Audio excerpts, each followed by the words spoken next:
कल हमने डिस्कस किया था कि दैट वैदिक पीपल जब यहाँ पे आए थे they were actually the Aryans कहाँ से आए थे? फ्रॉम द सेंट्रल एशिया में the countries which were there, कौन से थे? 5 countries which were having Uzbekistan, Kyrgyzstan, Kazakhstan, Turkmenistan and Tajikistan.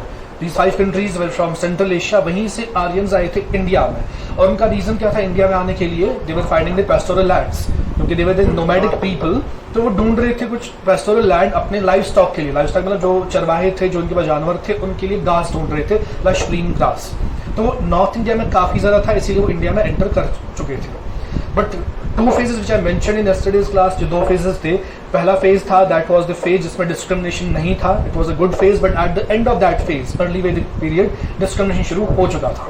वो किस में हमें दिखा? लेटर वैदिक पीरियड में। कल ने अर्ली वैदिक कंप्लीट किया था, दैट भारत ट्राइब बताया था ना, कल भारत ट्राइब का 10 सार्जन बैटल हो गया था। तो उसी में फिर जो लेटर वैदिक पीरियड था, लेटर वैदिक फेज और पीरियड, यस्टरडे मेंशन्ड लास्ट पे जब बैटल जीती थी किसने? भारत ट्राइब ने, ठीक है। तो प्रिजनर्स ऑफ वॉर थे दासाज एंड दास्यूस। अच्छा सलूक इनके साथ किया गया था, दासाज के साथ, दास्यूस के साथ डिस्क्रिमिनेशन काफी हाई लेवल पे हो गया था, ठीक है। इनफैक्ट जब ये वाला फेज आ गया लेटर वैदिक फेज, ये कहां से कहां तक था? From 1000 to 600 BC। इस फेज में क्या हो गया? डिस्क्रिमिनेशन वो बढ़ गया, जो दास्यूस थे उनके साथ और डिस्क्रिमिनेशन बढ़ गया। इनफैक्ट आर्यंस ने पूरे इस समाज को, जो वैदिक समाज था, इसको बांट दिया, स्ट्रेटिफाई किया, लेवल्स में बनाया, 4 लेवल्स बनाए इन लोगों के। जैसे for example we are having this class, मैं बांटता हूं लोगों को, टॉपर्स, फिर उसके बाद एवरेज स्टूडेंट्स, फिर उसके बाद core students on the base of performance. वैसे ही आर्यंस ने शुरू किया, पूरे समाज को उसने डिवाइड किया on the base of occupation, ठीक है, on the base of this class, on the base of colour. जैसे आर्यंस थे, they were white in colour, ठीक है, लेकिन उनको भी हमने बांटा डिफरेंट सेक्शंस में। तो 4 सेक्शन जो इस लेटर वैदिक पीरियड में हमने शुरू किए थे, जो पूरी समाज थी उस टाइम पे, पूरा समाज, उसको डिवाइड किया 4 ग्रुप्स में। पहला ग्रुप कौन सा था? First group was the group of Brahmins, ठीक है। सेकंड ग्रुप हमने बनाया the group of Kshatriyas, third were Vaishyas and fourth were Shudras. इस सिस्टम को आर्यंस ने बोला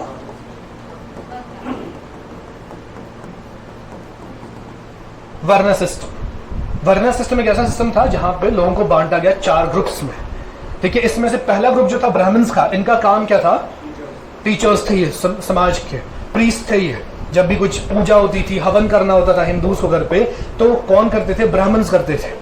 दे वर the teachers and they were the guru जो होते थे, जो वेद सिखाते थे लोगों को, ठीक है। कल मैंने कहा था आपसे, इनको वैदिक पीपल क्यों कहते हैं? क्योंकि दीज आर द पीपल जिन्होंने वेद लिखे, वेदास लिखे, तभी इनको वैदिक पीपल कहते हैं। लेकिन वेदास पढ़ाने वाले कौन थे? ब्राह्मण्स। हाँ जी,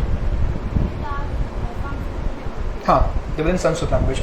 सो I was saying that Brahmins का काम क्या था? They were the teachers and they वर द प्रीस्ट्स, ठीक है। सेकंड ग्रुप जो था क्षत्रियास का, ये कौन लोग थे? They were the warriors. इनके एक्चुअली दो फंक्शंस थे, नॉट ओनली वॉरियर्स, ठीक है। अक्सर लोग जानते हैं कि दे वर द वॉरियर क्लास, ये बस वॉर में लड़ते थे, बट इनके 2 फंक्शंस क्या थे? हाँ, रूलर्स भी थे ये। जब वॉर टाइम होता था, वॉर का टाइम, तभी लड़ते थे। जब पीस टाइम होता था, ऐसा तो नहीं है ना कि वॉर कंटिन्यूसली चलेगी पूरे साल। वॉर चली 2-3 महीने, ठीक है, जंग लड़ी आपने, बात खत्म हुई, जिसने जीता तो खत्म हो गया वॉर। लेकिन जो पीस टाइम होता था, उस टाइम पे यही क्षत्रियास रूल करते थे, ठीक है। किंग्स भी कहां से होते थे? मेजरली क्षत्रिय वर्ण से ही। तो 2 फंक्शंस ऑफ क्षत्रियास वेयर, एक तो ruling at the time of peace, and war के टाइम पे they were the warriors, they were the fighters, ठीक है। थर्ड सेक्शन कौन सा था? वैश्यास। वैश्यास कौन थे? The ones who were associated with the merchant class, ठीक है। एग्रीकल्चर प्रैक्टिस करना, मर्केंटाइल या बिजनेस करना, जो भी उस टाइम पे मिलते थे, गोल्ड था या कुछ सिल्वर था, जिसमें भी काम होता था, वो कौन करते थे? वैश्या क्लास, ठीक है। एंड फोर्थ वे दी शूद्रास। शूद्रास कौन थे? दे वर द सबसे लोएस्ट सेक्शन में।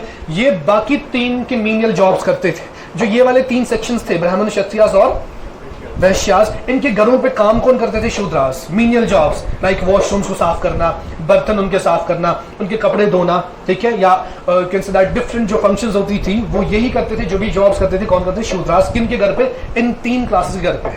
अब जो आर्यंस थे, जो मैंने कहा जिन्होंने शुरू किया, उन्होंने खुद के समाज को, जो आर्यन समाज था, जो आर्यन लोग थे, उनको इन 3 ग्रुप्स में डाल दिया, अलग अलग काम की बेसिस पे, ऑक्यूपेशन के बेसिस पे। जितने भी आर्यंस हिंदुस्तान में थे, उन्होंने खुद को बांटा 3 ग्रुप्स में, ब्राह्मण, क्षत्रियास एंड वैश्यास, ठीक है। और जितने भी हिंदुस्तानी थे, दास्यूस, ठीक है, उनको डाला किसमें?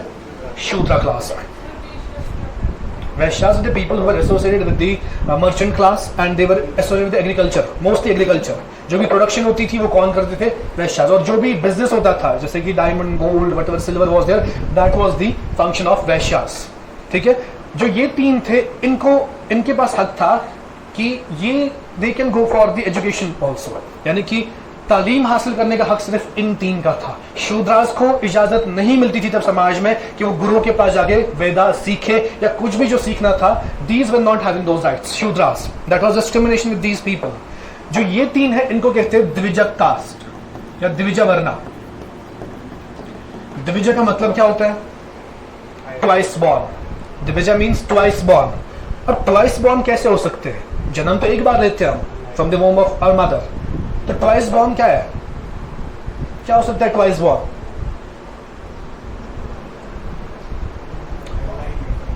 एनलाइटमेंट. वो सबको थोड़ी मिलता है. ऐसा नहीं है ना कि सबको मिल जाएगा एनलाइटनमेंट, निर्वाणा मिलेगा सबको, ऐसा नहीं है. ट्वाइस बॉर्न का मतलब क्या है? When you get admitted with a teacher, with a गुरु. उस टाइम पे गुरु होता था क्योंकि गुरु शिष्य परंपरा. शिष्य मीन्स स्टूडेंट, गुरु मीन्स टीचर. जब एक स्टूडेंट जाता था एडमिशन लेता था गुरु के साथ, उस टाइम पे जैसे पीएचडी क्या होता है? PhD. Who certifies you that you have completed your PhD? Who certifies you that you have completed your PhD? Scholar तो करने वाला होता है. सर्टिफाई कौन करता है? आपका गाइड है ना. जब तक वो नहीं बोलेगा कि आपने कंप्लीट किया तब तक आपकी पीएचडी डिग्री कंप्लीट नहीं होती. दैट मींस वो एग्जैक्ट वही मॉडल है, वो गुरु और शिष्य. जब गुरु बोलेगा तभी उसकी पीएचडी डिग्री कंप्लीट हो जाएगी. वैसे ही तब चलता था. गुरु के पास एडमिशन करना पड़ता था. जब गुरु सर्टिफाई करता कि हाँ जी इसने सब कुछ सीखा, अब ये नेक्स्ट स्टेज में जा सकता है अपने, तब जाके वो आगे बढ़ सकता था. ठीक है. तो जब एडमिशन का टाइम होता था एक बच्चे का, उसका दूसरा जन्म होता था. एक जन्म कब? जब फिजिकली माँ के पेट से जन्म लिया. Second was at the time of जब गुरु के पास आप एडमिशन लेते हो. तो वो सिर्फ हक था किनका? इन तीन का. That means to go for the studies, to go for the educational pursuits, it was only right of Brahmin, Kshatriyas and Vaishyas. Shudras were not allowed to take admissions with the guru. Shudras were not allowed to study. ठीक है. अब study उस time पे सिर्फ किसकी हो रही थी? वेदास की. क्योंकि बुक्स वही थी हमारे पास. That was not the science and technology. हमारे पास बुक थी मैथमेटिक्स, ये सब तो बुक्स एज इट वाज नहीं थी, बट इनके बारे में टॉपिक्स वेदास में लिखे थे. ठीक है. तो मेरा मतलब है कि वेदास पढ़ने की इजाजत सिर्फ इनको थी, इन तीन को, जो आर्यंस थे. इसीलिए इनको कहते हैं dwija varna. That means twice born. ये सिर्फ अपनी माँ के पेट से जन्म लेते थे. इनको कभी इजाजत नहीं मिलती थी for the studies, so they were only once born. ठीक है. That was discrimination which started in this later Vedic period. इसका जो फिर नेक्स्ट लेवल आ गया डिस्क्रिमिनेशन का, वो क्या था? समाज में एक और सेक्शन ऐड हो गया. देखो जितने भी लोग थे उस टाइम पे हिंदुस्तान में, उनको इन 4 कैटेगरीज में बांट दिया. ठीक है. फॉर एग्जाम्पल हम क्लास में है, मैंने 3 कैटेगरीज बनाई. टॉपर्स, ठीक है, and this average students and poor. मैंने सबको बांट दिया. लेकिन अचानक से एक और क्लास इमर्ज हो गया कि मतलब जो पुअर से भी पुअर है, गए गुजरे. ठीक है. लेकिन उसमें कौन थे लोग? क्योंकि हमने तो सबको बांट दिया 3 कैटेगरीज में, लेकिन एक चौथी कैटेगरी जो बन गई, ये लोग कहाँ से आए? ये कौन थे? फॉर एग्जाम्पल मैं पुअर में देखता हूँ, उनके टेस्ट को एनालाइज करता हूँ, फिर कुछ देखते हूँ माइनस में मार्क्स आ रहे हैं उनके, तो मैंने कहा ये तो और ही गए गुजरे. मैंने चौथा क्लास बनाया. वैसे यहाँ पे एक 5th क्लास इमर्ज हो गया, द क्लास ऑफ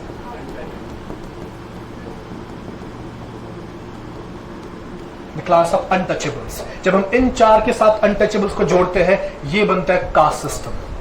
4 जब हम देखते हैं इसमें, कहां तक? शूद्रास तक. वो क्या था? वर्णा सिस्टम. लेकिन जब इसमें 5वां जुड़ गया, कौन सा? अनटचेबल. वो बन गया फिर caste system. So anyone who asks you about the difference between Varna and caste system, the only difference is when we add the untouchables to the Varna ladder, to the Varna classes, वो बनता है caste system. लेकिन अब सवाल ये था कि untouchables कैसे ऐड हो गया? अगर सारे समाज के लोग इन 4 कैटेगरीज में बटे थे, इनमें डाला गया था, तो ये कौन थे? एक क्लास कैसे इमर्ज हो गया और इसमें कौन से लोग ऐड हो गए? कौन हो गए होंगे? आपने तो सुना है शायद, बताओ कौन हो गया?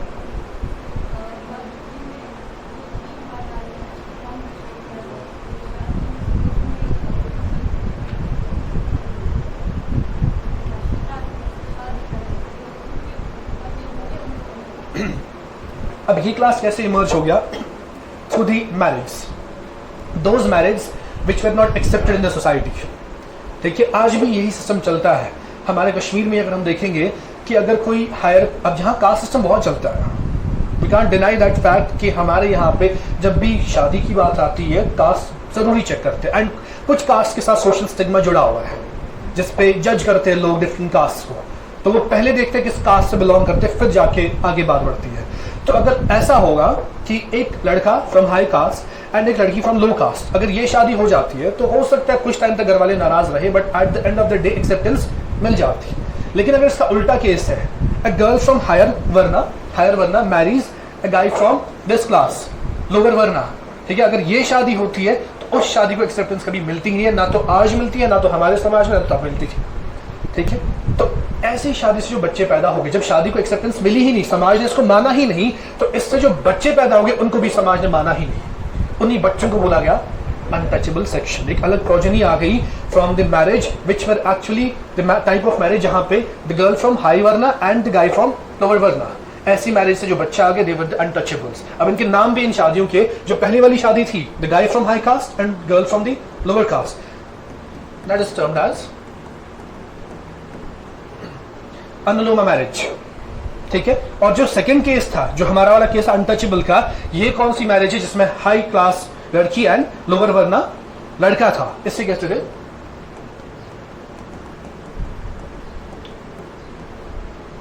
प्रतिलोमा मैरिज। ठीक है, ऐसी शादी से जो बच्चे पैदा हो गए वही थे कौन? अनटचेबल्स। अनटचेबल्स के साथ इतना जुल्म बढ़ गया जो शूद्रा से कहीं ज्यादा था। शूद्रास तो इनके घर पे भी जाते थे काम करने के लिए, लेकिन अनटचेबल्स के साथ इतना जुल्म था, इनका शैडो भी नहीं पड़ना चाहिए था बाकी 3 वर्नासी घर पे। फिजिकली जाना तो दूर की बात है, शैडो भी नहीं इनका पड़ना चाहिए था। अगर शैडो गलती से पड़ता तो ये समझते थे हमारी जो जगह है, हमारा जो घर है, ये पूरा गंदा हो गया, we have to now clean it. That was a discrimination. इनको मजबूर किया जाता था शहर के स्लम्स में रहने के लिए, इनको मजबूर किया जाता था ग्रेवयार्ड्स में रहने के लिए। That was the level of discrimination with the untouchable section. और मार्केट में एंटर करने के लिए, आप देखो इतना जुल्म तो नहीं था कि कुछ खरीद नहीं पाएंगे, मार्केट में आते थे, लेकिन इनके लिए एक स्पेसिफिक टाइमिंग होती थी, आप कब बाजार आ सकते हो, दिन के 12 बजे, जिनके लिए टाइमिंग थी एट 12 नून। उसका सिग्निफिकेंस क्या था? दिन के 12 बजे उस टाइम पे शैडो, दैट शैडो सिग्निफिकेंस, वो शैडो आपके नीचे ही रहता है, ना तो दाएं बाएं होगा ना तो आगे पीछे। क्यों? सन इज ओवरहेड, आपका शैडो आपके ही नीचे है। तो इसीलिए इनके लिए एक पर्टिकुलर टाइमिंग थी मार्केट में एंटर करने के लिए। और साथ में जब मार्केट में एंटर होते थे ये, they have to beat the drum, drum साथ लेके आना है इनको, वो बजाना है ताकि सबको पता चले एक अनटचेबल गुजर रहा है मार्केट से, तो वो वक्त पे अपने घरों में चले जाए। That was the discrimination with the untouchables.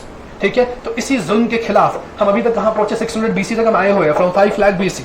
इसी 600 BC में इस जुल्म के खिलाफ कुछ लोग खड़े हो गए। जो जुल्म हमने देखा इनके साथ होते हुए, इनके साथ, और one more section was the women section. Women section के साथ भी कुछ अच्छा नहीं हो रहा था, they were also being discriminated. Women section, उनके साथ भी जुल्म हो रहे थे। इन जुल्म को रोकने के लिए एक ट्रेडिशन शुरू किया कुछ लोगों ने, जो खिलाफ हो गए खड़े इन सब चीजों के। वो ट्रेडिशन क्या था?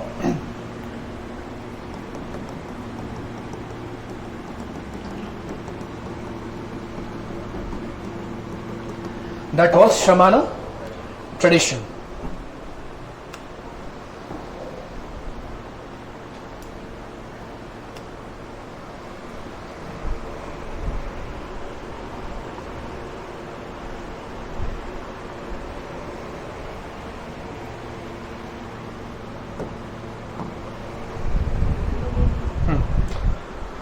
सो क्या था? शमाना ट्रेडिशन। शमाना ट्रेडिशन एक ऐसा ट्रेडिशन था जो किसके खिलाफ खड़ा हो गया? जुल्म के खिलाफ। जो हम अभी तक देख चुके हैं, जो जुल्म हो गए उनके खिलाफ लोग कुछ खड़े हो गए। ये सब हो रहा है कब? 600 BC में। अभी हम 600 BC से आगे नहीं बढ़े। ठीक है, तो ये ट्रेडिशन जब शुरू हो गया, जो जुल्म के खिलाफ बात कर रहे थे, अब मान लो कि हम सब लोग इसी ट्रेडिशन के हैं। अब हम में से कुछ 10 लोग ऐसे हैं जो कुछ अलग सोचते हैं, और 10 लोग कुछ अलग सोचते हैं। और होता भी, आप देखो, आप एक क्लास में बैठे हो, आपका गोल सबका एक ही, सबका गोल एक ही है ना यहाँ पे। ठीक है, लेकिन स्टिल हमारी इस क्लास में डिफरेंट लोगों की डिफरेंट आइडियोलॉजी होगी। ठीक है, आपका एक अलग ग्रुप होगा, आपकी एक अलग आइडियोलॉजी है, इनकी एक अलग आइडियोलॉजी, होता रहता है। जब एक ही क्लास में ऐसा हो सकता है, तो जो ट्रेडिशन था पूरा, जिसमें लोग जुड़े हुए थे, जुल्म के खिलाफ खड़े हुए थे, तो इनमें भी काफी सारे लोगों की अलग अलग आइडियोलॉजीज थी। कुछ प्रीच कर रहे थे extreme form of non violence, कुछ प्रीच कर रहे थे एक माइल्ड और medium form of non violence. जुल्म नहीं होना चाहिए, लेकिन उतना एक्सट्रीम नहीं बोलते थे। ठीक है, इसी वजह से, इन डिफरेंट आइडियोलॉजीज की वजह से, जो सेम ट्रेडिशन के लोग थे, इन्होंने 3 मजहब बनाए। यहां से इस ट्रेडिशन से 3 मजहब इमर्ज हो गए, जिसे हम कहते हैं राइज ऑफ रिलीजन्स। ये सब कब हो रहा है? 600 BC में राइज ऑफ रिलीजन्स। इसमें 3 मजहब निकल के आए।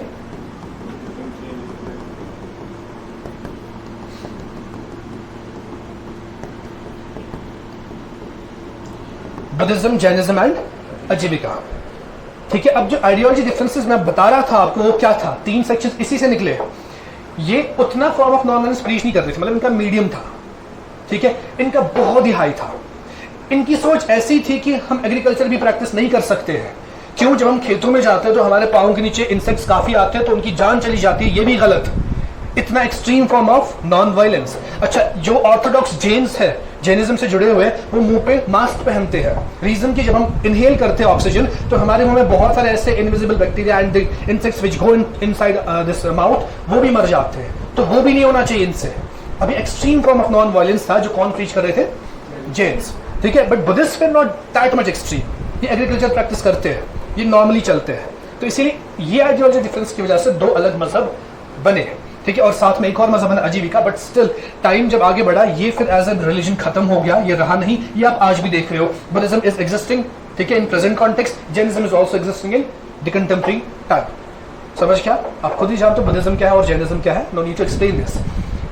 तो इसके बाद जब राइज ऑफ रिलीजन हो गया तो काफी सारे जो लोग थे हिंदू समाज के, जो कौन थे, आर्यंस और इंडियंस जो थे, जिनके साथ जुल्म हो रहा था, जो शूद्रा class and the untouchable class जो था, उसमें से काफी लोगों ने शिफ्ट किया, कुछ आगे बुद्धिज्म में, कुछ आगे जैनिज्म में। क्यों? क्योंकि वहां जुल्म था काफी। अब उस जुल्म के खिलाफ जब वो खड़े हो गए कुछ लोग, तो उन्होंने शिफ्ट किया खुद को बुद्धिज्म और जैनिज्म में। अब सारे हालात ठीक हो गए, अब रिलीजियस मसला कोई है नहीं, डिस्क्रिमिनेशन उतना रहा नहीं, क्योंकि लोगों को जब लगा कि वहां जुल्म है वो कोई और शिफ्ट कर रहे हैं, तो हालात किसी हद तक सुधर गए। अब जब हालात सुधरते हैं तो लोग लगते हैं तरक्की की तरफ। तो वही होता है ना, जैसे हिंदुस्तान की अगर हम बात करें, यहाँ हालात बिगड़े हुए हैं, यहाँ लड़वा रहे हैं आपस में लोगों को on the base of religion, on the base of caste, वही हो रहा है ना, इसलिए डेवलप नहीं हो रहा है इंडिया, ठीक है ना। इंडिया का आप खुद देखो रैंकिंग, जो डिफरेंट वर्ल्ड रैंकिंग्स आती है, in the context of development India is standing at 130 rank. 130 बहुत पीछे होता है। India is the 4th largest economy right now in the world, 4th largest out of 200+ countries, but development के मामले में 130 rank, ये मिल नहीं रहा आपस में। अगर आप 4th लार्जेस्ट हो तो डेवलपमेंट में काफी आगे होने चाहिए था, लेकिन है नहीं ऐसा। क्यों नहीं है? क्योंकि यहाँ पे सब लोग लड़ रहे हैं आपस में, मजहब के नाम पे और कास्ट के नाम पे, है ना। और एक नई चीज आ गई है क्लास। क्लास हम अपने घर पे भी आजकल दिखा रहे हैं, अपने रिश्तेदारों में हम क्लास सिस्टम हमने इमर्ज किया है। अपनी घर पे जब हमारे डिफरेंट मेहमान आते हैं, कोई ऐसा होता है जो बेचारा उतना पैसे वाला नहीं है, उसके साथ अलग ट्रीटमेंट होता है, कोई ऐसा जो अमीर आ गया घर पे, उसके साथ अलग ट्रीटमेंट चल रहा है। तो ये हमने क्लास अपने घरों में भी इमर्ज किया है। तो कश्मीर और हिंदुस्तान की तो बात नहीं है, ठीक है। तो ये सब खत्म हो गया यहाँ पे, इस सोसाइटी की बात कर रहा हूँ। तो लोग लग गए कहाँ की तरफ? तरक्की की तरफ। लोग ध्यान देने लगे किस पे? ट्रेड एंड कॉमर्स पे। तो ट्रेड एंड कॉमर्स पे जब ध्यान गया तो उसी के साथ दे क्रिएटेड द स्टेट्स। जब ये सब खत्म हो गया, 600 BC की बात कर रहा हूं मैं अभी, they created the states. States को लेकिन क्या बोलते थे?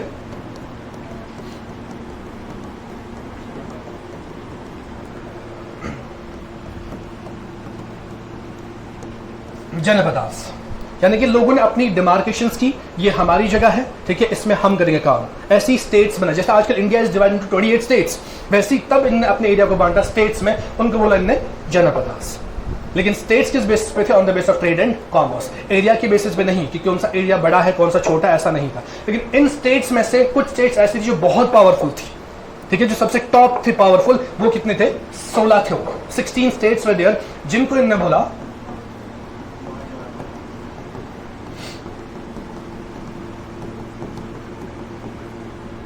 महाजनपदास। बस मैंने कुछ किया नहीं, महा इसके साथ लगाया, दैट मीन्स बिग। महा मीन्स बिग। सो ये स्टेट्स राइज हो गए, ये कितने थे? 16। Rise of mahajanapadas. ये सब कब हो रहा है? अभी हमारा वक्त वही है हमारा, अभी 600 BC में इवेंट्स हो रहे हैं। क्या क्या इवेंट हो गया? एक तो इसमें शमाना ट्रेडिशन शुरू हो गया, जुल्म के खिलाफ जो ट्रेडिशन शुरू हो गया था, उसमें से रिलीजन, राइज ऑफ रिलीजन हो गया, और साथ में जनपदास बने, और उसमें से निकले महाजनपदास। 16 जो थे, ये सब हो रहा है किसमें? 600 BC में हो रहा था, ठीक है। तो 16 महाजनपद में से एक महाजनपद था जो बहुत ही ज्यादा पावरफुल, यानी कि टॉप रैंकर, नंबर 1 पे जो था, वो कौन सा था?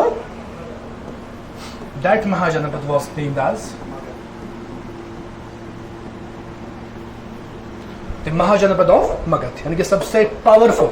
लेकिन सबसे पावरफुल कैसे? मिलिट्री माइट से नहीं, एरिया के वाइज से नहीं, ओनली ट्रेड एंड कॉमर्स, यानी कि जिनका ट्रेड एंड कॉमर्स बहुत फ्लरिश्ड होता था, वो होता था सबसे पावरफुल महाजनपद। तो सबसे पावरफुल कौन था? It was Magadh. लेकिन मगध क्यों था? इसके भी रीजंस है। ऐसी थोड़ी है कि ऐसी कोई पावरफुल बन गया। मगध क्यों था? It was also having reasons. पहली बात, मगध का लोकेशन क्या था, हिंदुस्तान में किस जगह पे लोकेटेड था मगध महाजनपद? जो आजकल का modern state of West Bengal है, कुछ हिस्सा यूपी का और बिहार का, ये पूरा जो एरिया था, और उड़ीसा का भी, ये पूरा एरिया क्या था? It was the Mahajanapada of Magadh.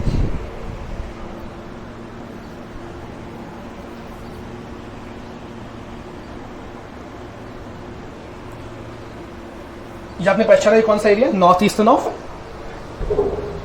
Of India ना, ये जहां से अरुणाचल प्रदेश, नागालैंड, मणिपुर, मिजोरम, असम, मेघालय, त्रिपुरा, सिक्किम, ठीक है, ये स्टेट्स है। यहाँ पे इंडिया में वेस्ट बंगाल आता है, ठीक है, उसके साथ यहाँ पे उड़ीसा है, वेस्ट बंगाल है, ठीक है, यहाँ पे बिहार मिलेगा आपको, और यहाँ पे आपको यूपी मिलेगा, जो स्टेट्स है एक्चुअली इंडियन मैप पे। तो ये पूरा एरिया था, एंड जहाँ पे झारखंड एंड छत्तीसगढ़ भी मिलेगा हमें, ठीक है, झारखंड एंड यहाँ पे छत्तीसगढ़ मिलेगा। ये पूरा एरिया जो था ये था मगध का, जो मगध महाजनपद थी, ठीक है। ये क्यों आगे थे सबसे? इनके लोकेशन की वजह से। इस साइड से क्या था, यहाँ से अभी आजकल क्या है, यहाँ पे बे ऑफ बंगाल, ठीक है। पहली बात, जो पहला फायदा इनका था, ये थे इसके कोस्ट पे, तो इनका ट्रेड डायरेक्टली बाहर के मुल्कों से होता था, ठीक है, तो ट्रेड बहुत करते थे बाहर आउटसाइड कंट्रीज से। दूसरी बात जो इनके पास थी, इनकी जो छत्तीसगढ़ और झारखंड एरिया है, ये काफी ज्यादा मिनरल रिच एरिया है। आयरन रिजर्वायर्स अगर आज भी हम इंडिया में देखते हैं, वो इन्हीं दो स्टेट से मेजरली मिलते हैं हमें, छत्तीसगढ़ और झारखंड से। और भी काफी मेटल्स या काफी मिनरल्स मिलते हैं कहां से? छत्तीसगढ़ और झारखंड से। इन्हीं का यूज किया, एक्सट्रैक्शन ऑफ मिनरल्स किया, जिसकी वजह से ये बहुत ही रिच बन गए। ये एक्सपोर्ट भी करते थे मिनरल्स, ये खुद के यूज के लिए रखते थे। अब समझ लो। और सबसे बड़े फायदेमंद चीज क्या है? कमजोर कब होता है कोई एरिया? कमजोर कब होगा? जब उसको अटैक करेंगे, है ना। जब अटैक कोई करेगा उसको कमजोर कर सकता है। लेकिन अटैक करना इन पे इजी नहीं था, मगध पे इजी नहीं था, क्योंकि तीन साइड, एक तो ये वाला साइड था बे ऑफ बंगाल वाला साइड, तीन साइड से ये माउंटेन रेंज से गिरा हुआ था। किसकी बात कर रहा हूं? मगध की। On three sides there were mountain range, it was not easy to attack Magadha. That was the biggest reason that Magadha was the most powerful Mahajanapada, क्योंकि इस पे इजीली अटैक नहीं कर सकते थे। तो अटैक का तो खतरा जो था वो था ही नहीं इनको, तो इसीलिए ये बाकी कामों में लग गए, ट्रेड एंड कॉमर्स में। इनने इतना ट्रेड एंड कॉमर्स ज्यादा बढ़ाया अपना, ये बन गई सबसे ज्यादा पावरफुल महाजनपद, ठीक है। और one more reason was there, इनके जो फॉरेस्ट थे यहाँ से, इस एरिया में जो फॉरेस्ट थे वो काफी ज्यादा रिच फॉरेस्ट थे। जो क्वालिटी ऑफ वुड था फॉरेस्ट में, that was that much great quality, ये वुड को एज इट इज एक्सपोर्ट करते थे, वहां से भी पैसा आ रहा था, ठीक है। और रिवर सिस्टम यहाँ से गंगा रिवर सिस्टम चलता है। गंगा रिवर जो है वो ऐसे कुछ आता है इंडिया में, और यहाँ जाता है बे ऑफ बंगाल में। तो गंगा के किनारे पे एक तो सॉइल अच्छा मिलता है, एलिवियल सॉइल जिसे हम कहते हैं, तो most fertile soil is alluvial soil, तो वो सारा इनको यहाँ से मिल रहा था। और गंगा के किनारे पे रहना इज अ बिग थिंग, काफी सारे रिसोर्सेज भी मिलते हैं, और ट्रांसपोर्टेशन काफी आसान था थ्रू द वाटरवे, तो इनके लिए ट्रेड एंड कॉमर्स बहुत आसान था। दीज वर सम रीजंस कि मगध क्यों सबसे ज्यादा पावरफुल महाजनपद था। इसी पावरफुलनेस होने की वजह से मगध ने एक वक्त ऐसा आ गया, पूरे हिंदुस्तान को अपने अंदर ले लिया, यानी कि पूरा हिंदुस्तान, इंडियन सब कॉन्टिनेंट, जिसमें आजकल पाकिस्तान है, अफगानिस्तान है, दिस नेपाल है, बांग्लादेश है, भूटान है, ये पूरा इंडियन सब कॉन्टिनेंट हुआ करता था, ठीक है। इस पूरे इंडियन सब कॉन्टिनेंट पे कब्जा किसने किया था? मगध ने। शुरू इतने से किया था इन्होंने, बस इतना सा एरिया इनका था, लेकिन धीरे धीरे इतना फैलते गए कि पूरे इंडियन सब कॉन्टिनेंट पे कब्जा किया इन्होंने, ठीक है। इंडियन हिस्ट्री हम इसके आगे हिस्ट्री ऑफ मगध से ही पढ़ते हैं। जहां तक हम आए, कहां तक? राइज ऑफ 16 महाजनपद, वो तो पूरे महाजनपद की बात थी, लेकिन आगे जो पूरा इंडियन हिस्ट्री चलती है वो कहां से चलती है? मगध से ही चलती है। तो नेक्स्ट यहां पे हम क्या देखते हैं? History of Magadh, history of Magadh.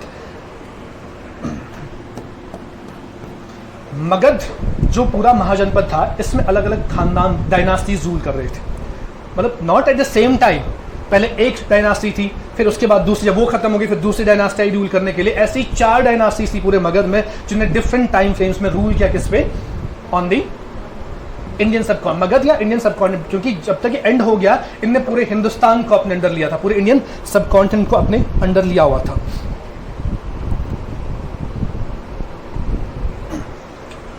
So the first dynasty in the Magadh, जो मैंने आपको अभी एरिया दिखाया, पहली डायनास्टी कौन रूल कर रही थी इस एरिया में? That was named as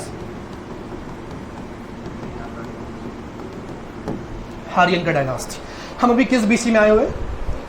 we were in 600 BC, ठीक है ना। तो उसी में, यानी कि हम अभी 5th सेंचुरी बीसी में, 600 बोलो या 5th सेंचुरी बीसी बोलो आप, पूरी 5th सेंचुरी बीसी में थे हम, ठीक है। तो हारियन का डायनास्टी 544 बीसी में बनी मगध में, जब मगध बना वहां पे सबसे पहली डायनास्टी क्या थी? 554 नॉट 44 54 सॉरी 554 बीसी में क्या बन गया? हार्यन का डायनास्टी, जो मगध की पहली डायनास्टी थी जो रूल कर रही थी। इसके बाद जब ये डायनास्टी खत्म हो गई तो दूसरी डायनास्टी आई कब? With the name of Shishunaga dynasty 412 BC में। मैं आपको कल बता चुका, हम रिवर्स में बीसी में चलते हैं। तो 412 बीसी में शिशुनाग डायनास्टी ने इनको एलिमिनेट किया और खुद का रूल एस्टैब्लिश किया। कहां पे? मगध में, ठीक है, इन 412 बीसी। इसके बाद तीसरा कौन थे? वो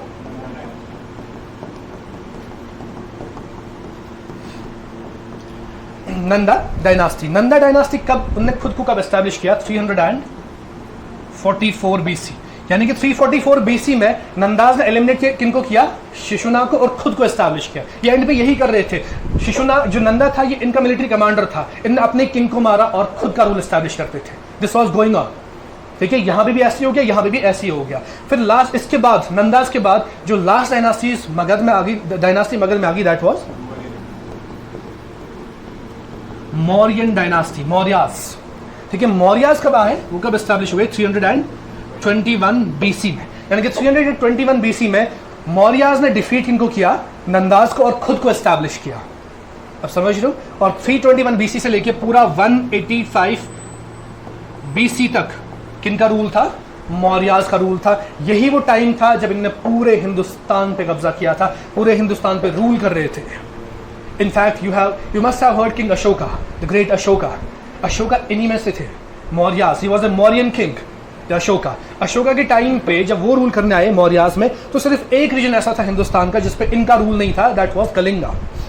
Kalinga is the modern this state of Odisha, not Bihar, Odisha, ठीक है। कलिंगा किसको कहते थे? उड़ीसा। बस वो एरिया सिर्फ इनके अंडर नहीं था, लेकिन जब अशोका आया रूल करने के लिए अमंग मौर्यास, उस पर भी इन्होंने कब्जा किया। जो वॉर ऑफ कलिंगा हो गया, the famous battle of Kalinga, जो अशोका ने लड़ा, उसने कलिंगा पे भी कब्जा किया। तो कहने का मतलब ये था, जब मौर्यास थे पूरा हिंदुस्तान किनके अंडर था? मौर्यास के अंडर। पूरे हिंदुस्तान में रूल किनका था? मौर्यास। शुरू कहां से किया? एक छोटे से एरिया से, लेकिन इतना एक्सटेंशन किया आपने किंगडम का कि पूरे हिंदुस्तान को अपने अंदर ले लिया। That was up to the Mauryas. लेकिन मौर्या जब डिक्लाइन हो गए 185 बीसी में, डिक्लाइन कैसे? इनके खुद मिलिट्री कमांडर ने इनके लास्ट किंग को मार दिया। It was not actually last, उसने लास्ट बनाया उसको। किंग जो था उसको खुद अपने आर्मी कमांडर ने मारा। वो आर्मी कमांडर कौन था? जिसने फिर नेक्स्ट डायनास्टी एस्टैब्लिश की। लेकिन मौर्यास के बाद अब हिस्ट्री में क्या बोलते हैं? जो भी डायनास्टीज आई, किंग्स आए यहाँ पे, उनको बोलते हैं पोस्ट मौर्यास। इनकी मौर्यास के बाद क्या हो गया? तो नेक्स्ट तो जो हिस्ट्री में है दैट इज पोस्ट मौर्यास, यानी कि मौर्यास के बाद। अभी तक मौर्यास में हमने ये सीखा कि पूरे हिंदुस्तान पे किनका कब्जा था? मौर्यास का। लेकिन जब मौर्यास खत्म हो गए, डिफरेंट हिस्से बन गए हिंदुस्तान के, डिफरेंट हिस्सों पे डिफरेंट डायनास्टीज रूल करने लग गए, different kingdoms I at the same time. जब मौर्यास थे सिर्फ मौर्यास ही रूल कर रहे थे पूरे हिंदुस्तान पे, लेकिन जब मौर्यास खत्म हो गए, मैं फिर से कह रहा हूँ, डिफरेंट डायनास्टीज आई, डिफरेंट अलग अलग एरिया से रूल कर रहे थे, यानी कि डिसइंटीग्रेशन ऑफ इंडिया हो गया, अलग अलग हिस्से बन गए हिंदुस्तान के, ठीक है। लेकिन इसमें से पोस्ट मौर्या जो किंगडम्स आई, कुछ अंदर वाले लोग थे जिन्होंने अपनी किंगडम्स एस्टैब्लिश की, कुछ बाहर वाले लोग थे, तो हम उनको बोलते हैं हिस्ट्री में somewhere indigenous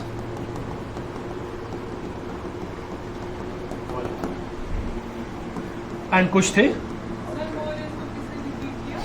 I will mention that, wait. But I am saying Maurya जब डिक्लाइन हो गए 185 बीसी में, डिक्लाइन कैसे हो गई? किसी ने उनको मारा, ठीक है।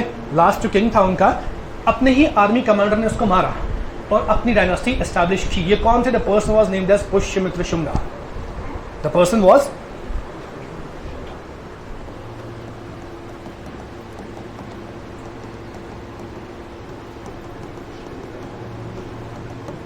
Pushyamitra Shunga was the person, जो उनका खुद का आर्मी जनरल था। उसने किंग को मारा, मौर्यन किंग को, और अपनी डायनास्टी एस्टैब्लिश की एज दी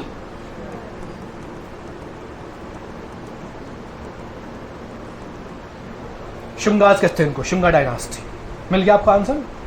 यही था ना किसने किया? इट वाज शुंगा डायनास्टी, ठीक है। ये कब हो गया? कब हो गया? अभी बता ना, लास्ट कब हो गया? मौर्यास एंड कब हो गए? 185, तो वही था ना, 185 में ही तो एस्टैब्लिश हो गए। इन 185 सॉरी बीसी, 185 बीसी में कौन आए? शुंगास।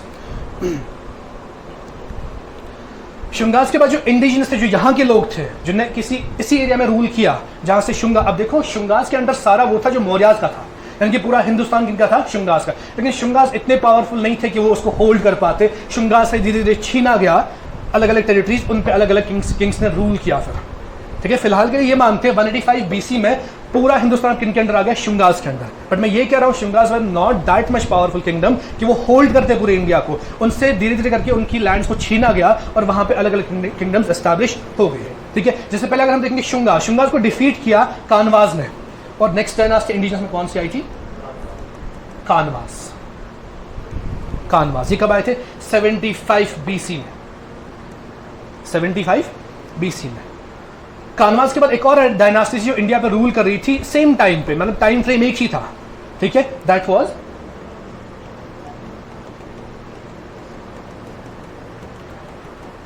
ये कौन थे, सतवाहनास। सतवाहनास कब एस्टैब्लिश हो चुके थे, 1st century AD में।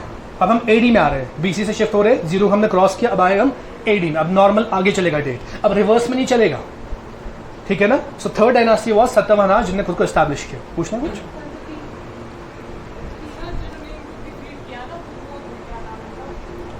किनको डिफीट किया, मौर्यास को इन्होंने। ये पोस्ट मॉडर्न की किंगडम्स का नाम है, पोस्ट मॉडर्न किंग्स कौन थे, यानी कि मौर्य का जो वक्त था 185 तक, इसके बाद उसको कहते हैं post modern time. It's not the post modern is not the name of kingdom, post modern is time. Mauryas के बाद पोस्ट मौर्यास, पोस्ट उसी को कहते हैं, बोलते हैं that post death, pre death, मरने से पहले क्या था, मरने के बाद क्या हो गया, तो वही था पोस्ट मौर्यन टाइम। तो आई मेंशन शुंगा डायनास्टी ने हराया किसको, मौर्यास को, खुद को एस्टैब्लिश किया। लेकिन वो इतने पावरफुल नहीं थे, उनको खुद हराया किसने, कानवाज ने। उनने फिर उसके बाद उस एरिया पे कब्जा किया। लेकिन सतवाहनास भी आए थे, उन्होंने इन्हीं से कुछ छीन लिया, कुछ एरिया, और उस पर रूल करने लग गए, ठीक है। I will show you on the map what was there actually.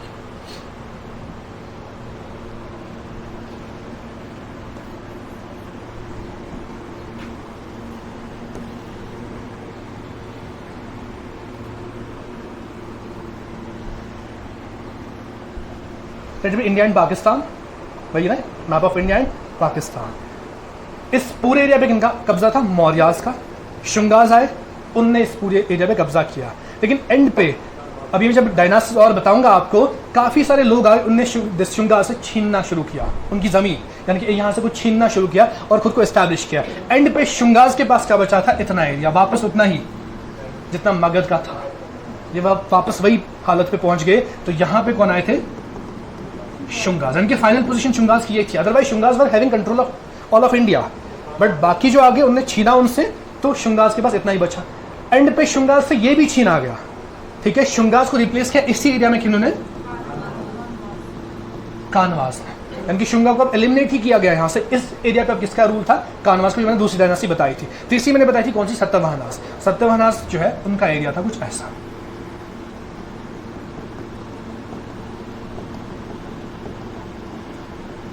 Satavahanas, इससे क्लियर हो रहा है आपको मैप से what is going on India में क्या हो रहा था, ठीक है। तो ये तो थी 3 डायनास्टीज अंदर वाली जो अपने लोग थे, लेकिन 4 डायनास्टीज बाहर से भी आई थी। वापस जाते अपनी इस पोजीशन पे, हम आउटसाइडर्स की बात करते हैं। हम 4 डायनास्टीज बाहर से आई थी जिनने कब्जा किया था किसी किसी एरिया पे, ठीक है। ये कौन थे, सबसे पहले आउटसाइडर्स में आए थे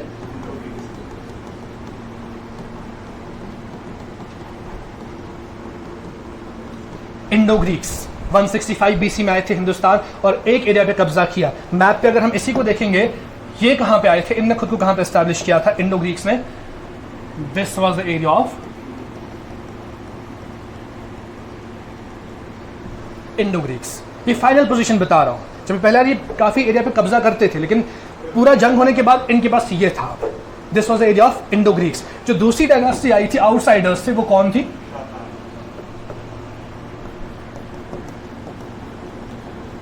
देवर शाका। शाकास के बारे में कल मैंने कुछ बताया था आपको। क्या बताया था, कैलेंडर इस पे हमने डिस्कस किया था ना कल, कौन सा, शाका कैलेंडर, जो क्वेश्चंस ने असल में बनाया था, ठीक है, वो मैंने कल बताया था। ये वही शाकाज है, ठीक है। ये शाकाज कब आए, 90 BC में आए। और इन्होंने कौन सा एरिया छीना था, इसी इंडिया में हम देखते हैं। दे area which they were having, इनके दो ब्रांच थे, यानी कि दो अलग अलग जगहों पे इन्होंने खुद को एस्टैब्लिश किया था इंडिया में। एक तो ये वेस्टर्न ब्रांच था, गुजरात, पूरा गुजरात इसके अंदर था। यहाँ भी कौन थे? शाकास। और एक ब्रांच इनका यहाँ पे था, नॉर्थ सेंट्रल, नॉर्थ कश्मीर की बात करते हैं, इसमें कश्मीर भी कुछ एरिया आता है। शाकास, दो जगहों पे इन्होंने कब्जा किया जमीन पे, ये एरिया इनके अंडर आ गया, ठीक है। The third dynasty which was the outsiders, वो कौन से थे?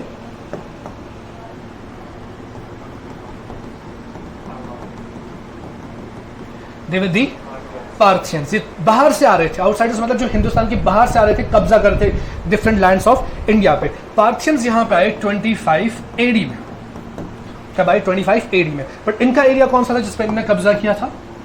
On map if we will go, Indo Greeks के नीचे जो पूरा एरिया था, ये किनका था? It was of Parthians. एक और डायनास्टी आई थी बाहर से,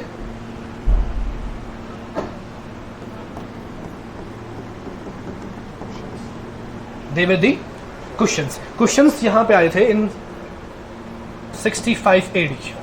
अब हम नॉर्मली आगे बढ़ रहे हैं 25 से 65, as I mention yesterday, AD में हम नॉर्मली आगे बढ़ते हैं। कुशन्स जब यहां पे आए, उन्होंने किस एरिया पे कब्जा किया?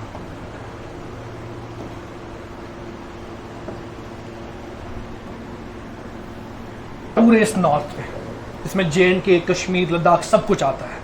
जब हम JNK हिस्ट्री पढ़ेंगे, I will deal with the JNK history also, I will mention questions also there कि क्वेश्चंस ने कैसे कब्जा किया था। इनका ये शाका जो ब्रांच था, ये भी किनके अंडर आ गया? क्वेश्चंस। यही वो लड़ाई थी, जब क्वेश्चंस आए उनने लड़ा किनसे? शाकाज से। वही जो बैटल हो गई थी, क्वेश्चंस ने हराया था किनको? शाकाज को। इसी को सेलिब्रेट करने के लिए शाका कैलेंडर आया था, ठीक है ना। तो this whole area was of questions. कुछ ये सीन चल रहा था, तभी मैंने कहा डिसइंटीग्रेशन ऑफ इंडिया हो गया। इससे पहले पूरे पे किसका कब्जा था? मौर्याज का। लेकिन with the defeat of Mauryas फिर डिसइंटीग्रेशन ऑफ इंडिया हो गया, डिफरेंट जगहों से डिफरेंट डायनास्टीज रूल करने लग गई, ठीक है। यही है पोस्ट मौर्यन एरा, जिसमें 3 डायनास्टीज अंदर की थी, हिंदुस्तान की थी, 4 डायनास्टीज बाहर की थी। आप समझिए। लेकिन अब इतने बाहर के लोग अंदर आ गए हिंदुस्तान में, तो हिंदुस्तानी लोगों ने कहा ये तो मिक्सचर ऑफ पॉपुलेशन हो गया। आजकल हम देखते हैं कि south Indians actually don't respect north Indians, वो बहुत ही इग्नोर करते हैं नॉर्थ इंडियंस को। उनके सामने ना तो वो हिंदी लैंग्वेज यूज करते हैं, ना तो इंग्लिश लैंग्वेज यूज करते हैं। वो उनसे कहते हैं आप हमारी लैंग्वेज सीखो, तब हमसे बात करो, ठीक है। South Indians consider north Indians as the most uncivilised people, as the most indiscipline people. This perspective है साउथ इंडियंस का this for the north Indians, and that is actually correct, है भी ऐसा, ठीक है। The people from different states, you also know, I don't need to mention the people of the states कि how they are going on with the social context. South के ऐसे नहीं है, साउथ के बहुत सिविलाइज्ड है, बहुत डिसिप्लिन है, बहुत ही एजुकेटेड है साउथ इंडिया के लोग। आप समझ गए। जब ये सब हो गया तो इंडिया के जो इंडिजिनस लोग थे उनने कहा ये तो मिक्सचर ऑफ पॉपुलेशन हो गया, क्योंकि बाहर से शाकाज आ गए, बाहर से इंडो ग्रीक्स आ गए, बाहर से पार्थियंस आ गए, उनने यहाँ पे शादियाँ की, तो मिक्सचर ऑफ पॉपुलेशन हो गया। तो इंडियंस ने क्या किया, उनने अपना एरिया बनाया साउथ, द्रविडिया। द्रविडियन जिन्हें हम कहते हैं वो कौन है? साउथ इंडियंस है। इसलिए सिर्फ कि वो नहीं चाहते थे मिक्सचर ऑफ रेसेस हमारे साथ हो जाए। आजकल भी अगर आप साउथ इंडियन से पूछोगे, they will just tell you that we are the real Indians, north Indians are not the real Indians. क्यों? क्योंकि नॉर्थ में काफी मिक्सचर हो गया, काफी लोग बाहर से आए थे, उनने यहाँ पे शादियां की, प्रोजेनी फिर मिक्सचर बन गई, तो they are not the real Indians, we are the real Indians. This is the claim of the south Indians who call themselves as Dravidians. वो खुद को क्या बोलते हैं? द्रविडियंस। तो इसके बाद पोस्ट मौर्यास के बाद हिंदुस्तान में हुआ क्या? हिंदुस्तान के 2 हिस्से हो गया, सुप्रा स्टेट कहते हैं उसको। जब एक ही मुल्क में 2 रीजन्स बनाए गए, that was north India, north and south.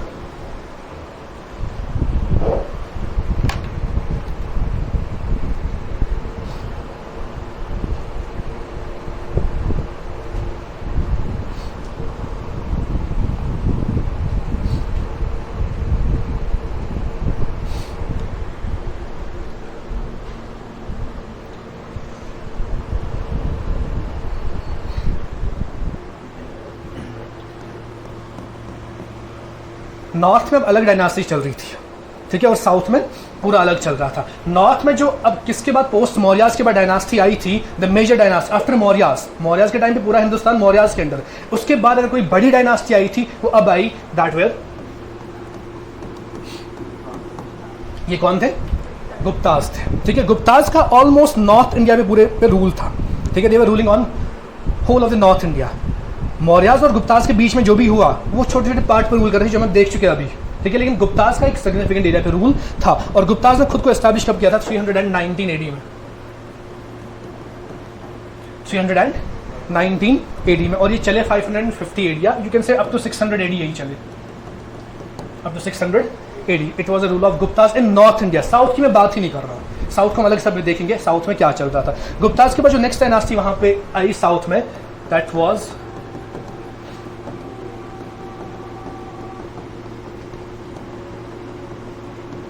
This dynasty was known as Pushyapuri dynasty, या इसको हम हर्षाज डायनास्टी कहते हैं। हर्षवर्धन, जब आप सुनोगे कभी किसी किंग के बारे में, the king named as Harshavardhan, वो यही डायनास्टी है, द पुष्यपुरी डायनास्टी। ये कब एस्टैब्लिश हो गए थे? इसी 600, क्योंकि ये खत्म हो गए 600 में, तो ये आ गए 600 एडी में, पुष्यपुरी डायनास्टी। इसके बाद थर्ड डायनास्टी जो आई, that was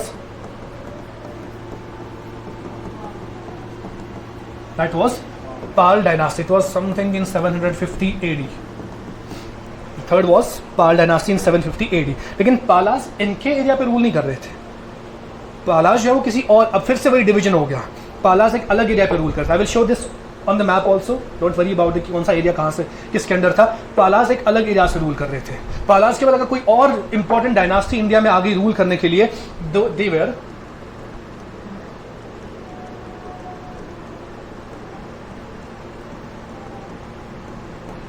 Pratihara Gurjara dynasty, ठीक है। प्रतिहार गुर्जरा ये कब आए थे? ये भी सेम 750 एडी में आए थे, लेकिन एक अलग एरिया से रूल कर रहे थे। जैसे हमने पोस्ट मौर्यास में देखा था, अलग अलग किंगडम्स अलग अलग से रूल कर रहे थे, वैसे ही पालास अलग एरिया से रूल कर रहे थे, प्रतिहार डायनास्टी अलग एरिया से रूल कर रही थी। इसके बाद जो आए तो उस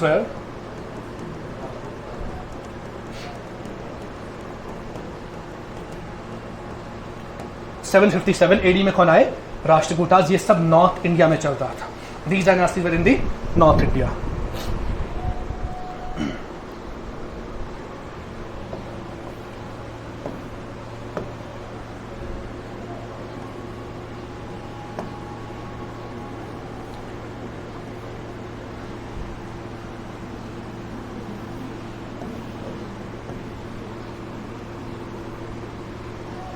फिर से देखते वही इंडिया, ठीक है। इन्हीं डायनास्टीज को देखते कौन कहाँ से रूल कर रहा था, ठीक है।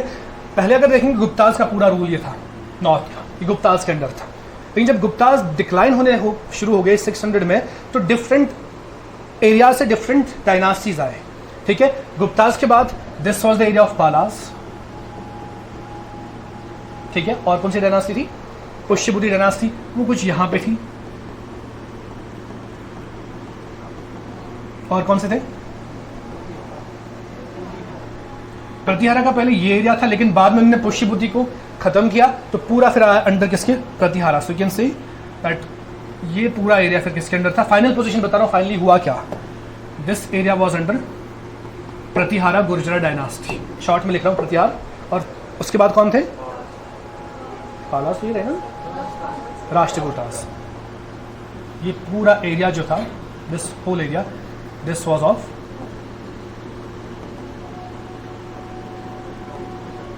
राष्ट्रकूटास।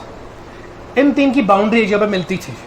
ये तीन डायनास्टीज नॉर्थ में हमेशा लड़ते रहते थे आपस में। कौन? पालास, प्रतिहारा गुर्जर डायनास्टी एंड राष्ट्रकूटास। अब समझ लो, इनके बीच में एक कॉमन पॉइंट था। This common point was Kannauj. ये हमेशा लड़ते रहते थे तीनों की कनौज पे कंट्रोल कौन करेगा, ठीक है। ट्राइपार्टाइट स्ट्रगल कहते हैं फेमसली इसको हिस्ट्री में, जिसके बारे में अक्सर पूछा जाता है एग्जाम्स में। अगर एंशिएंट मिडिवल की बात करें, ये बहुत ही इंपॉर्टेंट क्वेश्चन बनता है कि ट्राइपार्टाइट स्ट्रगल किन तीन किंगडम्स में था और किस पे कंट्रोल करने की बात कर रहे थे वो। The area was Kannauj and the three kingdoms were Pratihara Gurjara dynasty, Palas and Rashtrakutas. End पे विक्टोरियस कौन रहा इन तीन के बैटल में? Pratihara Gurjara dynasty. They were victorious in having control of Kannauj. अब समझिए, राजपूत आपने सुना होगा, राजपूत वो बहुत प्राउडली कहते हैं कि हम ओरिजिनल इंडियंस हैं। Actually they are not. अगर उनकी हिस्ट्री में हम जाएंगे, Rajput are not the actual Indians, वो बाहर से आए हुए हैं। प्रतिहारा गुर्जरा डायनास्टी ही राजपूत थे। ये जब डिक्लाइन हो गए, यही फिर बढ़ गए डिफरेंट फैमिलीज में, राजपूत फैमिलीज में, ठीक है। चौहान्स, तोमर्स जो आप सुनते हो, बाकी या जैसा चांदीलास, गहदौलास, ये फेमस राजपूत फैमिलीज हैं। जो इंडिया में असर्ट करते हैं खुद को, वो सब किससे निकले हैं? प्रतिहारा गुर्जर डायनास्टी से। एवरी राजपूत फैमिली और clan is from this dynasty. अब समझिए, खैर हमें वहां तो नहीं जाना है, but I was just informing कि Rajput are not actual real Indians. कभी अगर सामना हुआ उनसे तो बताना चाहिए, अगर वो कुछ ऐसा बोले तो यहीं से नहीं बताना चाहिए, ठीक है। तो इसके बाद साउथ की बात करते हैं हम। ये तो यहाँ से चल रहा था नॉर्थ में, ठीक है।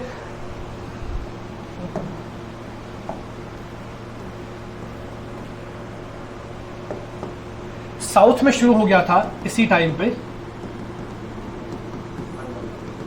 संगम एज, ठीक है। संगम एज में यहां पे 3 डायनास्टीज आई थी। वन वॉज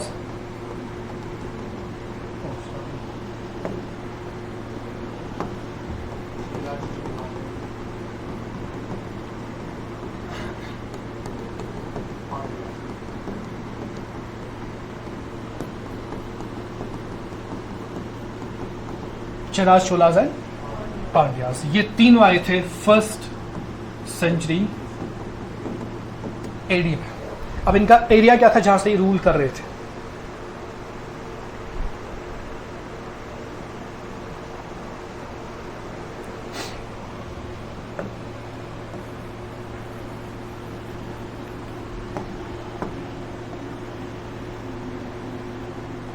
ये राष्ट्रकूटास का था। अब ये एरिया इनमें डिवाइडेड था। इतने से एरिया पे कौन थे? अर्ली चोलास। ये वाला एरिया था किनका? चेराज का। और ये किनका था? मैंने ऊपर पांड्यास लिखा है, ऊपर लिखा था मैंने।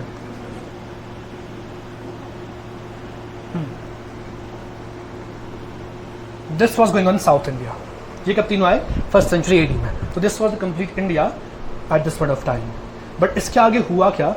जो अर्ली चोलास थे, नॉर्थ का तो हमने खत्म कर लिया, वो वहीं पे खत्म होता है। एंशिएंट हिस्ट्री की अगर मैं बात करूं, वहीं पे खत्म होता है। यहाँ साउथ में क्या एंशिएंट हिस्ट्री में हो गया? जो अर्ली चोलास थे, इनकी जगह पे नई 2 डायनास्टीज आ गई। वो इमर्ज हो गए, उनने हराया किनको? अर्ली चोलास को। इनको रिड्यूस किया इन स्मॉल फैमिली। इनके जो चोलास थे एक बड़ी किंगडम थी, इनको एक छोटा सा खानदान बनाया। इतना इनसे लड़ाई हो गई, इतना इनको रिड्यूस किया किसमें? पावर में, ठीक है ना। तो इनकी जगह पे हुआ क्या? जब ये डिसइंटीग्रेट हो गए, इस एरिया को 2 किंगडम से आपस में बांटा, कुछ ऐसे। एक साइड से पल्लवास, एक साइड से चालुक्यास।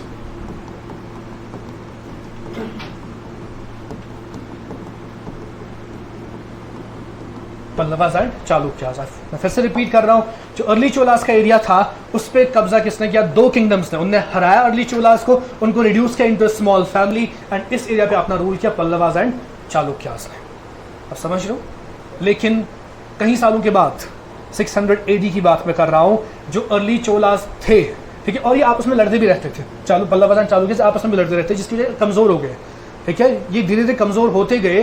अर्ली चोलास को वापस मौका मिला इनको हराने के लिए और खुद वापस आने के लिए।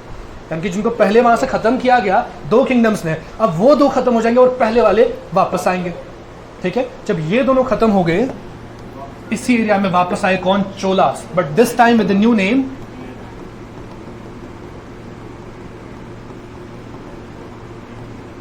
Main line Cholas. पहले क्या थे? अर्ली चोलास।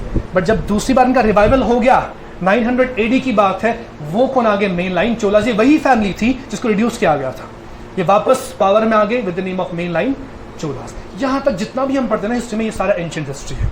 देखो हमारा कंसर्न है ही नहीं है सिलेबस का, बट मैं आपको एक पिक्चर दे रहा हूँ पूरा कंप्लीट इंडिया कहाँ से कहाँ आया, ठीक है, जिसकी वजह से फिर आप आगे इंटरेस्टेड रहोगे इन मॉडर्न हिस्ट्री कि क्या हिस्ट्री रही है, एंशिएंट हिस्ट्री, ठीक है। इसके बाद यहाँ से आगे फिर जो भी होता है वो हमारा मिडिवल हिस्ट्री बन जाता है।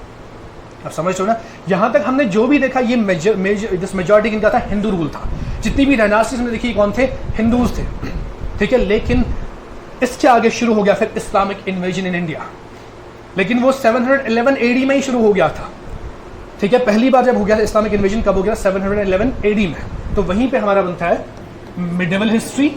इसमें होता है सबसे पहले इस्लामिक इन्वेजन शुरू। इस्लामिक इन्वेजन शुरू कहां से होता है? सबसे पहले अगर इन्वेड करता है इंडिया को, वो कौन करता है? मोहम्मद बिन कासिम, जो सऊदी अरबिया के थे। यानी कि पहला इन्वेजन अगर इंडिया पे हो गया, इंडियन सबकॉन्टिनेंट पे, that was the person I will say ये अरबियन इन्वेजन था,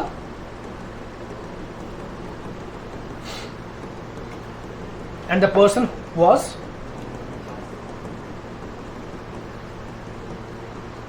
मोहम्मद बिन कासिम। ठीक है, मोहम्मद बिन कासिम ने 711 में इन्वेड किया सिंध एरिया ऑफ पाकिस्तान को। ठीक है, क्योंकि Mohammad bin Qasim was actually a trader. ठीक है, ट्रेडर था किनका, अरबिया का, जो अरबिया में किंगडम था उनका ट्रेड संभालता था कौन, मोहम्मद बिन कासिम। कहाँ से, ईस्टर्न साइड से, हिंदुस्तान पाकिस्तान साइड से। उस टाइम पे तो पाकिस्तान था नहीं, अभी से इंडियन साइड से। ठीक है, लेकिन उनके शिप्स को लूटा जाता था बीच में, इसीलिए ही decided to attack on India, on Indian subcontinent. क्योंकि कराची पोर्ट जो आजकल का है पाकिस्तान का कराची पोर्ट, वहीं पे इसके शिप्स को लूटा जाता था। तो इसने सोचा क्यों ना कराची पोर्ट पे ही कब्जा किया जाए। इसने हमला किया, कराची पोर्ट को अपने अंडर ले लिया, जो पूरा एरिया ऑफ सिंध था उसको अपने अंडर ले लिया। अब समझिए उस टाइम पे सिंध एरिया पे there was a Hindu ruler who was named as Dahir. इसको हरा के मोहम्मद बिन कासिम ने पूरे सिंध एरिया को कैप्चर किया।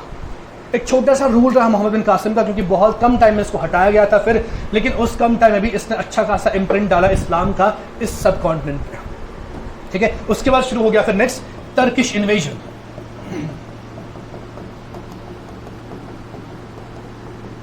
टर्किश इन्वेजन कुछ 900 एंड समझ लीजिए आप 963, हाँ, started from 963 AD Turkish invasion.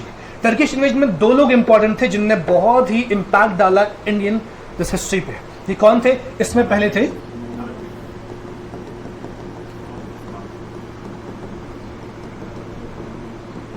Mahmood of Ghazni, दूसरे कौन थे, मोहम्मद गोरी।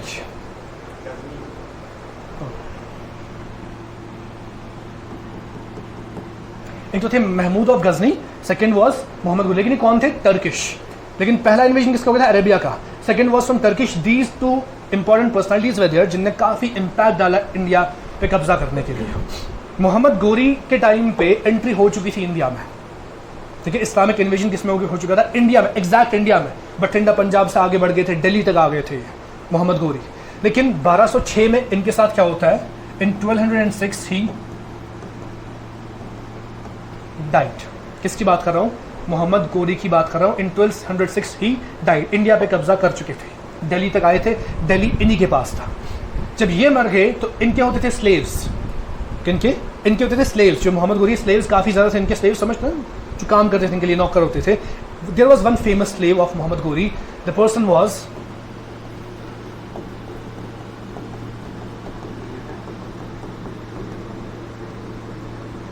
कुतुबुद्दीन ऐबक।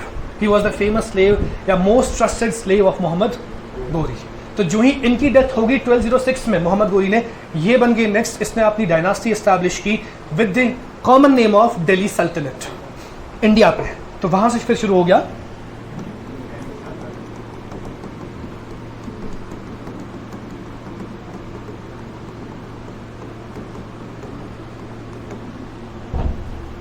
दिल्ली सल्तनत। क्लास कितने बजे तक थी,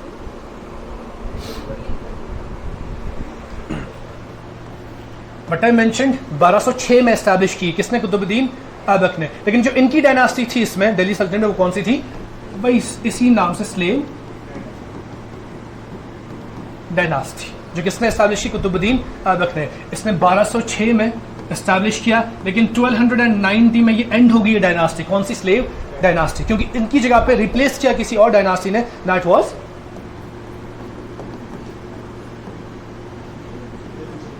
खिलजीज। Alauddin Khilji, one of the famous ruler of खिलजीज।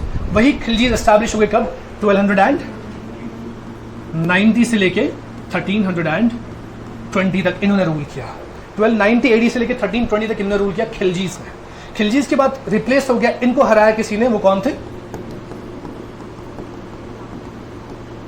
Tughlaqs, Mohammad बिन तुगलक। फिर से इंपॉर्टेंट और फेमस पर्सनालिटी तुगलक्स। तुगलक्स ने एस्टैब्लिश किया खुद को 1320, यानी कि वही जब ये हराते थे उनको, ये आप खुद आते थे। 1320 से लेके 1414 तक कौन थे, Tughlaqs, who were ruling on India.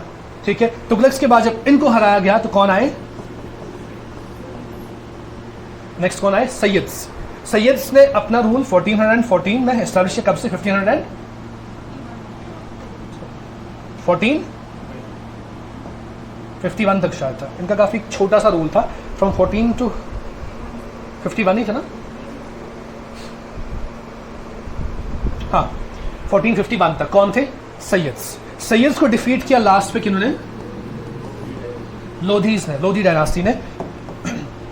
And Lodhi जो है वो रूल कर रहे थे कहां से? 1451 से लेके 1526 तक रूल कौन कर रहे थे? लोधीज। ये था पूरा दिल्ली सल्तनत। इसमें डिफरेंट डायनास्टी रूल कर रही थी। शुरू कहां से हुई थी? स्लेव डायनास्टी से। स्लेव के बाद कौन थे? खिलजीज के बाद तुगलक, तुगलक के बाद सैयद्स के बाद Lodhi's. Last ruler of Lodhi's was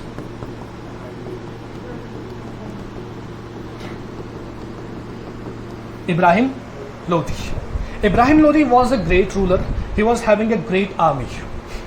ठीक है, वर्ल्ड में उस टाइम पे he was having the greatest mighty army, जिनमें बहुत ही स्ट्रेंथ था। इनसे ऐसी कोई लड़ने नहीं आता था। ठीक है, because everyone was aware of this fact that he is having the great army. लेकिन प्रॉब्लम क्या थी इब्राहिम लोधी की? अपने लोगों को जलील करता था, अपने अंकल को, जो इनके मिनिस्टर्स होते थे उनको जलील करता था। He was having a uncle in the group of ministers, council of ministers, जो इनके होते बादशाह के होते मिनिस्टर्स। तो उनमें एक इनके अंकल थे, द पर्सन वॉज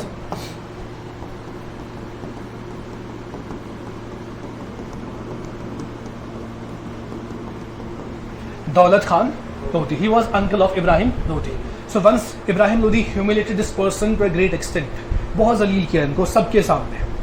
तब से फिर दौलत खान लोधी के दिल में बहुत ही नफरत क्रिएट हो गई अगेंस्ट इब्राहिम लोधी। वो उनको अब एलिमिनेट करना चाहते थे। किनको? इब्राहिम, अपने ही नेफ्यू को एलिमिनेट करना चाहते थे, वो इब्राहिम लोधी। बट ये अकेले नहीं कर पाते। तो उस टाइम पे मुगल्स जो थे उनका राज चल रहा था अफगानिस्तान में। मुगल्स कहाँ पे थे? अफगानिस्तान में। दौलत खान लोधी इन्वाइटेड बाबर, जहीरुद्दीन बाबर, इन्वाइट किया, एक लेटर भेजा उनको, you come to India, you invade Ibrahim Lodhi, I will help you in that. बस ये अंदर से क्या था? वो दुश्मनी थी।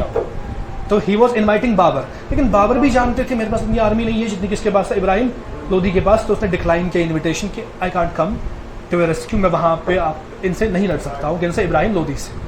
तो फिर से दौलत खान लोधी ने सोचा कि कुछ करना चाहिए। तो ये गया यहाँ इंडिया के एक लोकल राजपूत रूलर के पास। द पर्सन वॉज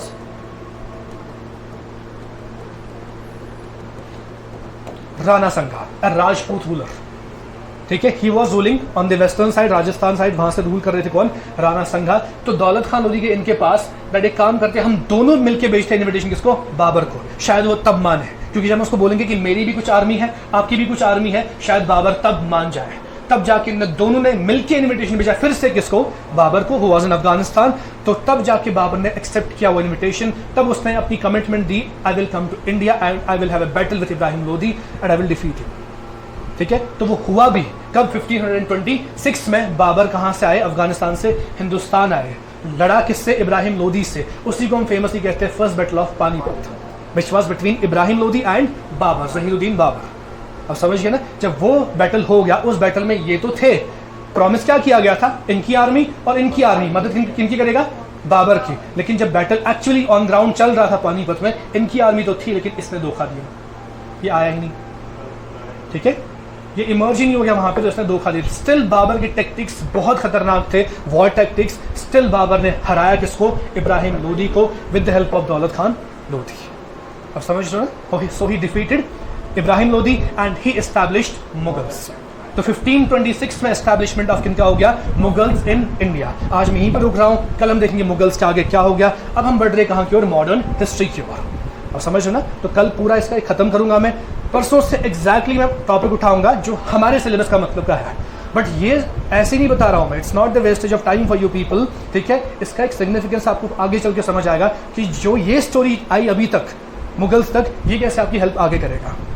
अब समझ गए ना? क्योंकि आपको जानना जरूरी है कि हिंदू रूल कहाँ तक था, फिर मुस्लिम इन्वेजन कब से हो गया, इस्लामिक इन्वेजन कब से हो गया, फिर ब्रिटिश कब आया, फिर ब्रिटिश ने ऐसा क्या किया कि बहुत सारे रिजेंटमेंट बढ़ गए इंडियंस के, फिर इंडियंस में कब राइज ऑफ नेशनलिज्म हो गया। वो हमारा मेन टॉपिक है। ठीक है, but still this story has great much significance for you people. It will help you in to the future course. ठीक है, थैंक यू फॉर टुडे। मिलते हैं आपसे in tomorrow's class with the future story.